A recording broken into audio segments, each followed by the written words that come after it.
إذا لعبت المغرب ضد نيجيريا من ترشح أن يفوز، وإذا لعبت المغرب والحكم ضد نيجيريا من ترشح أن يفوز؟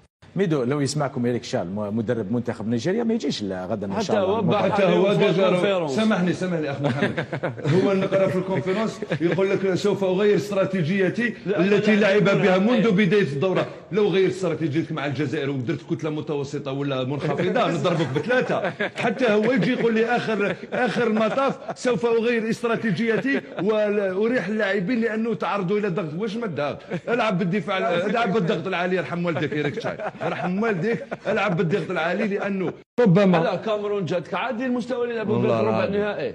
هل هو الكاميرون الذي واجه الشيء الذي لم استسغ هو سكوت إيتو المعروف بكثرة الكلام، سكت بعد نهاية المباراة وكأنه شيء من علامة استفهام. نعم، يعني من المفروض أن نتحدث عن قوة المنتخب النيجيري.